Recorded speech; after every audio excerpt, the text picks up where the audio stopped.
మీరు చెప్పిన కాళేశ్వరం డిజైన్ ఇప్పటికీ వి ప్రకాష్ గారు సమర్థిస్తున్నారు. అది కరెక్ట్. అక్కడ డిజైన్ లోపం లేదు. దాన్ని నేనుగా సమర్థించేది 5 ఇంజనీర్ల రిపోర్ట్ సమర్థించింది. వాళ్ళ కనుక ఇప్పుడు ప్రకాష్ గారే అన్నదే వాస్తవం అయితే డిజైన్ లో లోపం లేకపోతే కూలింగ్ ఎట్టా అనేది చర్చ వస్తుంది కదా. ఎన్డీఎస్ఏ తీయాలప్పా. కూల్చింది ఎవరు అనేది వస్తుంది కదా. ఎన్డీఎస్ఏ తీయాలి. దాన్ని ఎన్డీఎస్ఏ మీద పెట్టాలి మనం బాధ్యత. ఎన్డీఎస్ఏ అన్ని టెక్నికల్ ఫీజిబిలిటీ రిపోర్ట్స్ అన్నిటి కూడా కన్క్లూడెడ్ గా కన్సాలిడేటెడ్ చేసిన తర్వాతనే వాళ్ళు ఒక రిపోర్ట్ ఇస్తారు. అలా రాశారు కదా.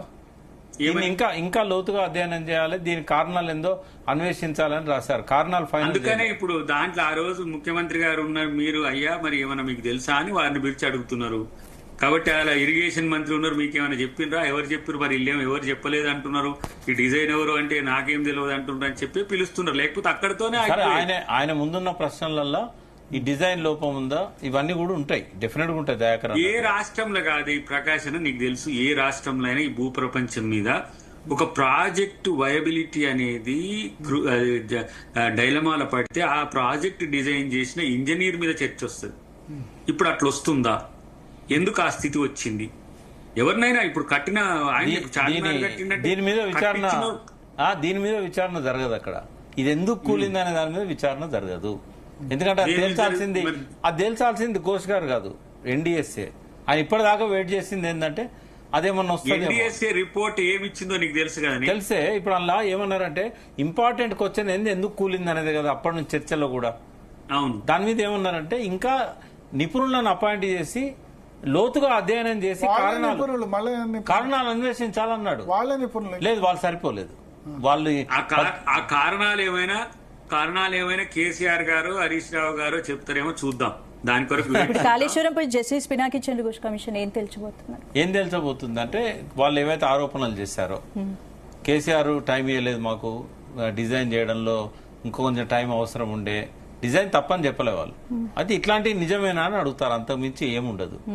ఆయన అట్లాంటప్పుడు ప్రకాశ్ అని చెప్పినట్టు ఇంత ఈజీగా ఉంటే కేసీఆర్ ఈజీగా వస్తాడు రాని వచ్చి ఏముండదు.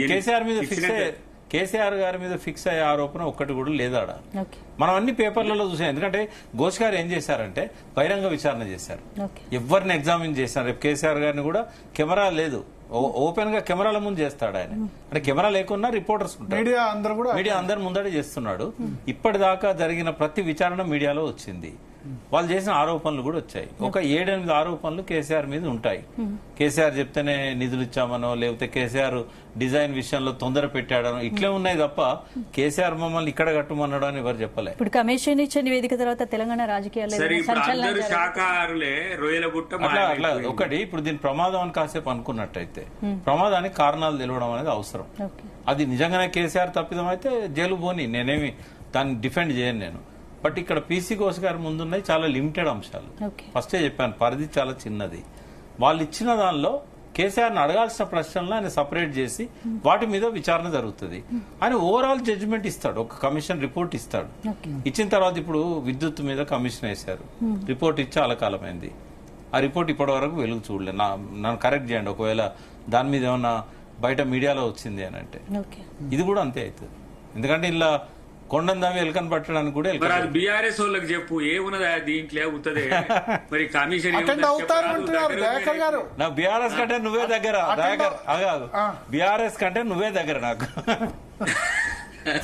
అది కాదే వాళ్ళకి చెప్పు, భయపడుతున్నారు. మరి ఎందుకు అటెండ్ అవుతారు అని చెప్తున్నారు. కేసీఆర్ అటెండ్ అవుతారు, 1 year గా వెయిట్ చేస్తున్నారు కేసీఆర్ అని చెప్తున్నారు. నాతో 1 year కిందనే చెప్పారు, పిలిస్తే ఎప్పుడైతే అప్పుడు రెడీ. హరీష్ రావు గారు కూడా 1 year కిందనే ఆయన నోట్స్ కూడా రాసుకున్నాడు ఏం చెప్పాలి. కాబట్టి పారదర్శకంగా జరిగే ఆ ఎంక్వైరీలో ఆయన పరిమితి ఎంతవరకు ఉన్నా, పరిధి ఎంతవరకు ఉన్నా అంతవరకు చెప్తాడు. కాబట్టి వాళ్ళకు కూడా బీఆర్ఎస్ వాళ్ళకు కూడా అనవసరమైన తలకాయనప్పుడు పెంచుకోవద్దని కమిషన్ తేల్చినాక అప్పుడు ఆలోచిద్దామని చెప్పి మనం అందరం కూడా అనుకోవాలి.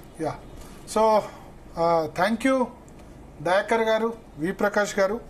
మొత్తానికి కాళేశ్వరం పై వేసిన పినాకి చంద్ర ఘోష్ కమిషన్ జూన్ 5వ తేదీన కేసీఆర్ ను, 6వ తేదీన హరీష్ రావు, 9వ తేదీన ఈటెల రాజేందర్ ను విచారణకు పిలిచింది. విచారణకు హాజరవుతారా లేదా, హాజరవుతే ఏం చెప్తారు దీని మీద, ప్లస్ పీసీ ఘోష్ కమిషన్ ఏం తెలుస్తుంది ఈ మొత్తం వ్యవహారం మీద అన్నది ఆసక్తిదాయకం.